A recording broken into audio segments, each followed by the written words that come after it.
I think there's a, I would even say fallacy and simplistic idea that's been perpetuated by the right with this notion of the 50% that want statehood. And what I mean by that is that in the women's movement, at least within the church, most women would have voted against having women be ministers and priests.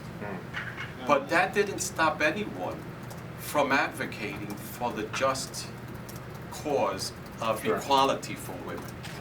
There were probably some African Americans during slavery and after, during the Jim Crow, that disagreed with King because they felt stable and settled in their situation. But I don't think anyone would have done the argument that because there were some blacks that wanted to maintain enslavement, that slavery should continue.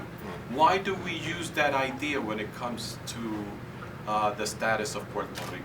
It is just not justifiable from my perspective. I think it's a subtle mechanism used to continue the argument and not deal with the real issues.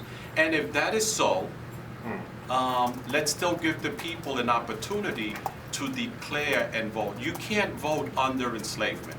First, independence has to be granted to the island because that's what the UN has called for, without people choosing. People don't have the ability to choose anyway.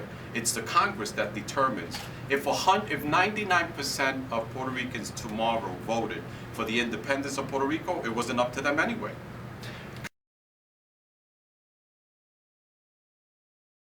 So I do believe in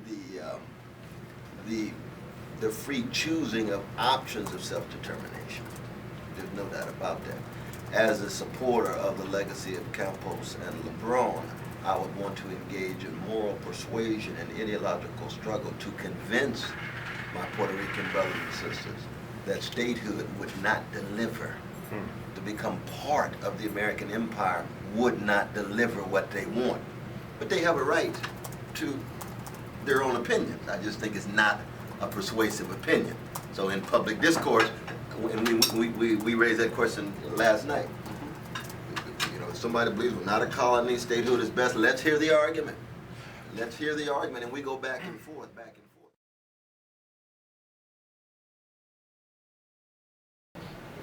That means sometimes you hit the street, you go to jail, you're organized, you're mobilized, but you must insist on your voice being part and parcel. Because if the oligarchs and the plutocrats are the only ones who have the voices, you end up with Detroit, you end up with Greece. And the last thing Puerto Rico needs is to be either Detroit or the Greece.